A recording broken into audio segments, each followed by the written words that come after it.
नमस्कार, मी सोमनाथ लोणकर. मी कंपोस्ट कोराळे बुद्रुक, तालुका बारामती जिल्हा. माझा मुलगा श्रीराम सोमनाथ लोणकर, तो इयत्ता 5वीमध्ये आहे. एक दिवस असं इंस्टाग्राममध्ये आम्ही दोघेही रील बघत असताना स्क्रोल करता करता मला आदर्श पालकत्वाचे संतोष नीती हा याचा जरा टॉपिक वेगळा वाटला.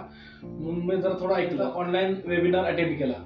त्यावेळेस मला समजलं की पालकत्व कसं असावं, आदर्श पालकत्व कसं तयार करता येतं किंवा मुलांना कसं घडवलं जातं, हे या वेबिनारमधून वाचित आहे. तर त्याचे मी बौद्धिक कल तपासणीची टेस्ट केली होती. त्याच्यामध्ये समजतं की आपला मुलगा किती हुशार आहे, त्याला भविष्यामध्ये तुम्हाला पोटेन्शियल काय द्यायचं आहे, त्याला तसं तुम्ही पुरवू शकता मटेरियल. तर ते टेस्ट केल्यामुळे माझ्या मुलाचा एकाग्रता वाढली, कॉन्सन्ट्रेशन वाढलं, तो अभ्यासामध्ये पण हुशार झाला. तो डोळे बंद करून कलर ओळखतो, नंबर ओळखतो, सायकल चालवतोय. हे आम्हाला वाटतही नव्हतं की शक्य होईल, परंतु हे शक्य आहे केवळ डॉक्टर संतोष मचारे सरांच्यामुळे. थँक्यू.